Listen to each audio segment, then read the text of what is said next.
Hello, myself Dr. Sunita Sangwan, Assistant Professor of Botany in Department of Higher Education, Haryana. Today we start the topic Properties of Water.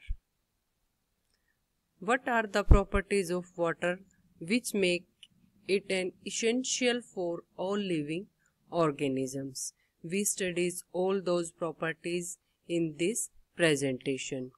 As we all know, the living cell, whether it is of animals or plants, composed of 70 to 95% of the water. And these life absolutely depend upon the properties of water. What are those properties? This essentiality of water for the living organism is due to their properties. Life probably evolved in water. As we study the evolution, in that we study that first time life evolved from the water, and water covers 3/4 of the earth.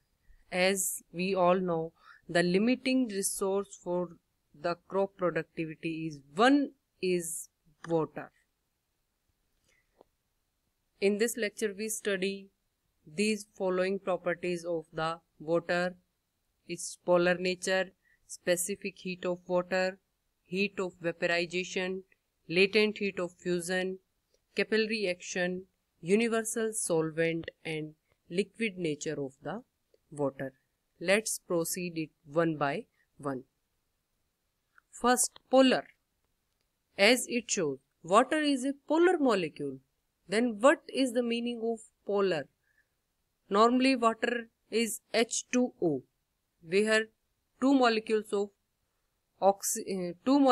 of hydrogen combined with one molecule of oxygen. Oxygen joined with the hydrogen molecule forming an angle of 105 degree Celsius. And why it is called polar molecule?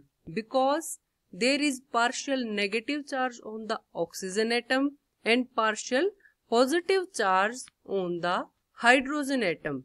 These partial negative and partial positive charges on oxygen and hydrogen atom makes it a polar molecule. Means जो oxygen atom है उस पे negative charge होता है कुछ, और जो hydrogen atom है उस पे पॉजिटिव चार्ज होता है, और उसी की वजह से ये एक पोलर मॉलिक्यूल बन जाता है. मींस एक साइड पॉजिटिव चार्ज है और उसके दूसरी साइड नेगेटिव चार्ज है. As we show in these pictures, here one oxygen molecule combined with two hydrogen molecules forming an angle of 105 degrees Celsius, and there is partial negative charge on oxygen atom and positive charge on the hydrogen atom. Why this partial negative and positive charge? As oxygen and hydrogen atoms joined with each other by forming the covalent bonds. And they form these covalent bond by sharing of the electrons. And as oxygen has more electrons as compared to the hydrogen, so it is showing the partial negative charge as compared to the hydrogen molecule. So these properties make water a polar molecule. Then the next property is specific heat. What is specific heat? Specific heat. And in case of specific heat, water is the king.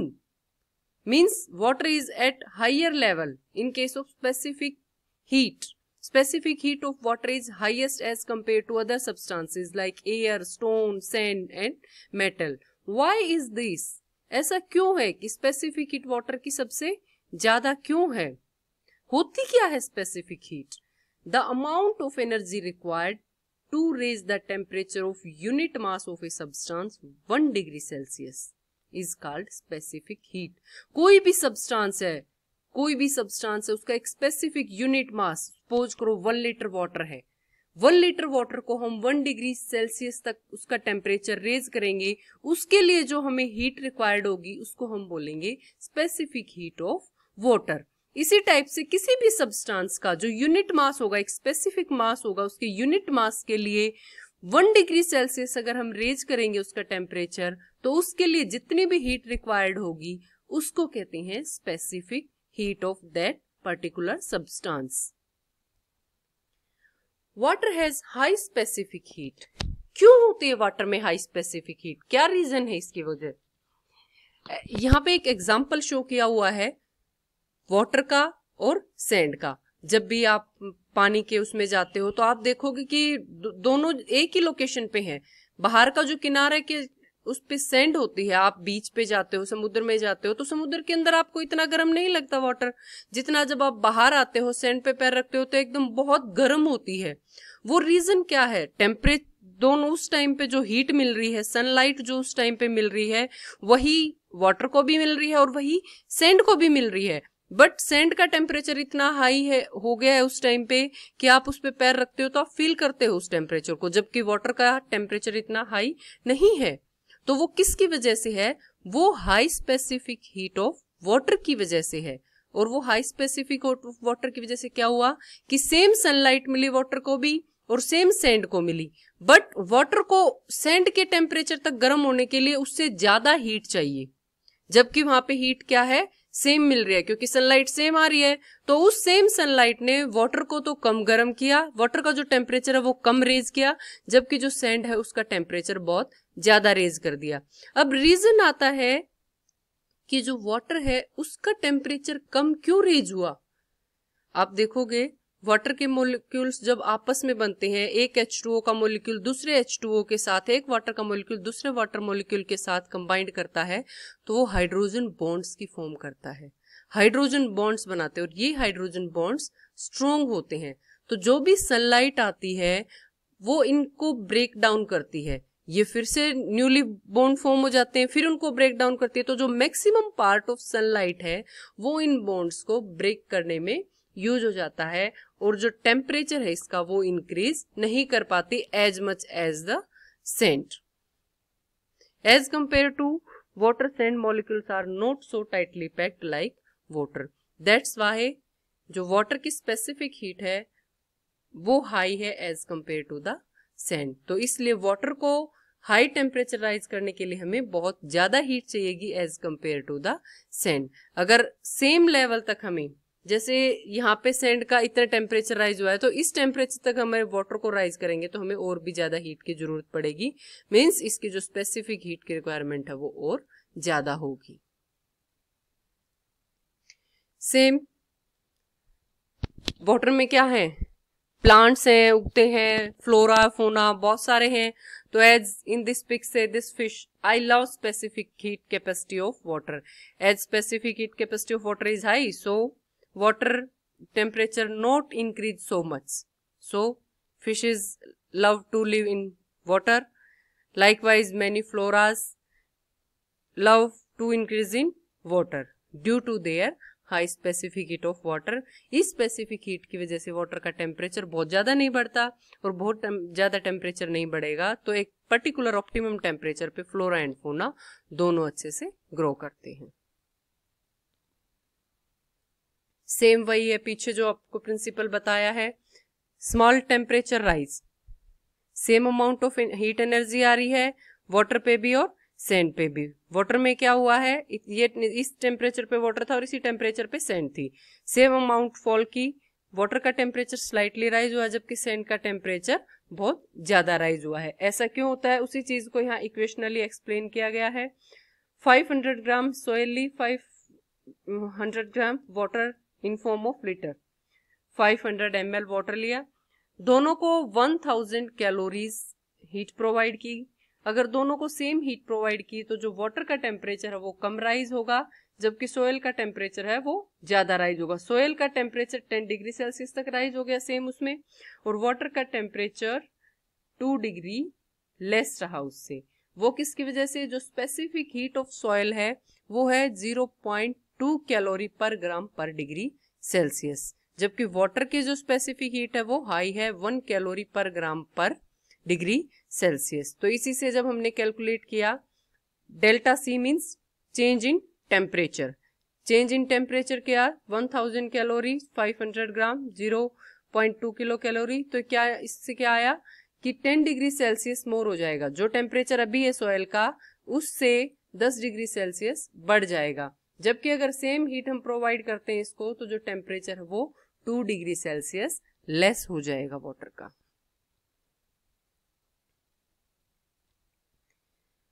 Why specific heat of water is high as compared to the other substances? इसको हम पीछे भी explain कर चुके हैं। Water molecule form strong intermolecular hydrogen bonds with each other. तो इन strong intermolecular bonds को तोड़ने के लिए हाई एनर्जी की रिक्वायरमेंट होती है। तो जो भी एनर्जी होती है यहाँ पे वो इन बॉन्ड्स को ब्रेक डाउन में यूज हो जाती है मोस्टली, और इसका जो टेम्परेचर उसको राइज नहीं कर पाती, इसलिए इसके हाई स्पेसिफिक वाटर की जो स्पेसिफिक हीट है वो हाई होती है एज कंपेयर टू मेटल या सैंड, जिनके जो मॉलिक्यूल्स होते हैं वो इंटरमोलिकुलर बॉन्ड्स उनके अंदर इतने स्ट्रॉन्ग नहीं होते जितने वाटर के अंदर प्रेजेंट होते हैं। Next properties of water is heat of vaporization. As the term shows, vaporization means formation of vapors. Liquid convert into the gaseous phase. It's called the heat of vaporization. तो heat of vaporization क्या है? The energy required to convert liquid into gas. Liquid को gas phase में या vapour phase में convert करने के लिए एट ए कांस्टेंट टेम्परेचर जितनी भी एनर्जी की रिक्वायरमेंट होगी वो होगी लेटेंट हीट ऑफ वेपराइजेशन। और वाटर के लिए ये लेटेंट हीट ऑफ वेपराइजेशन है 44 kilo joule per mole at 25 degree Celsius. Higher heat of vaporization of water enable the plant to cool by foliar transpiration. This is the benefit of this property of water in plants. Plants में क्या होता है, जब भी increase होता है temperature तो क्या होगा, प्लांट्स के अंदर जो वाटर है वो लीफ के थ्रू ट्रांसपिरेशन होगा, और जैसे ही लीफ के थ्रू ट्रांसपिरेशन होगा तो वो प्लांट्स की जो कैनोपी है उसको कूलिंग प्रोवाइड करेगा, वहां का जो टेम्परेचर उसको डिक्रीज कर देगा। जैसे हमें स्वेटिंग होती है, स्वेटिंग से क्या होता है, हमारा जो बॉडी टेम्परेचर है, हमें जब भी पसीना आता है पसीने के बाद एकदम कूल महसूस होता है थोड़ा सा, तो वो किसकी वजह से है, इसी इवेपोरेशन की वजह से। तो जो ट्रांसपिरेशन है वो भी प्लांट्स को कूलिंग प्रोवाइड करता है, और वो किसकी वजह से होता है, वो higher heat of vaporization of water की वजह से। दूसरा हम कहाँ यूज करते हैं डेली लाइफ में, latent heat of vaporization in daily life, steam cooking food, जो भी फूड हम स्टीम के थ्रू बनाते हैं, प्रेशर कुकर में हम खाना बनाते हैं तो उसमें क्या होता है, स्टीम वेपर्स ही है जो फूड को कुक करने में हेल्प करते हैं, but it can be dangerous. आप एकदम से पतीले का ढक्कन उठाओगे तो उसके जो वेपर्स होते हैं वो आपको बहुत ही हार्मफुली बर्न कर सकते हैं, तो अवॉइड दैट डायरेक्टली।